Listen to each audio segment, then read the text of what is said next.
एही भिडियो रे आमे दोलन गति विषय रे जानिबा। एठारे मो तुम मानको किछि भिडियो देखैबी जहाकि दोलन गतिर उदाहरण अटे। एठारे तुमे गोटे सूताटे देखि परथिबो, सेतरे गोटे पेंडुलम टे लागिछि, ताहा किपरि भाबरे झुलुछि लक्ष्य करि परथिबो। एठी गोटे पिल्लाटे झुलुथिबार देखुथिबो, दोली रे बसिकि झुलुछि। एहा भी मध्य होउछि कोन ना दोलन गतिर उदाहरण। एठी गोटे विंग स्केल अछि जहाकि जार सूचीटा कोन हुए ना एही भली भाबरे आगुको पछुको एही भली गति करिथाय। एहा मध्य दोलन गतिर उदाहरण। तो सेही परी एठी गोटे गिटार देखैछि, तार सूता गुड़िक केमती ना एही भली भाबरे ऊपर को तळको हेकि तरंग आकार रे गति करंती। ताले एहा मध्य मु गोटे दोलन गतिर उदाहरण बोली कहि परिबि। ताले वर्तमान आमे जेउ सब उदाहरण देखिले ताको विश्लेषण टिके करबा। एठी मु प्रथमटी तुमको पेंडुलम देखाउछि।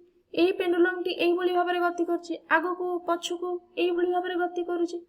ताले आमे एठी कोन देखिले दोलीटी मध्य सेही भली भाबरे आगको पछुको गति करूछि। जदि आमे एही जो विंग स्केल कथा देखिबा, तार सूचीटा मध्य एही भली भाबरे गति करूछि।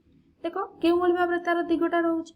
एवं जदि गिटार कथा मु कहिबी ताहा ताबळे केउ भली भाबरे गति करूछि ना एम्ति ऊपरको तळको एम्ति हेकि गति करूछि। ताले एठी जहा भी आमे देखुछि एही सब काहार उदाहरण ना दोलन गतिर उदाहरण अटे।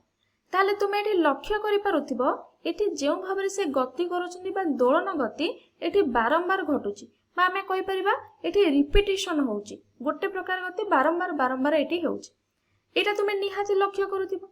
जदि एहा एक मन कहि परबी मु एही रेखार गोटे मध्य रेखाटे अंकन कली, ताले एही मध्य रेखारु ही से आगको पछुको होउछि। तुमे लक्ष्य करि पाथिबो।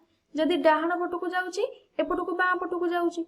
मने कर मु कहिबी ए पेंडुलम टा डाहाण पटरु 2 सेंटीमीटर टिके आगको आमे गति कराइबा, ताले कोन हेबो निश्चित भाबरे ए बाँ पटटा कोन हेबो टिके 2 सेंटीमीटर आगको ही गति करिवो।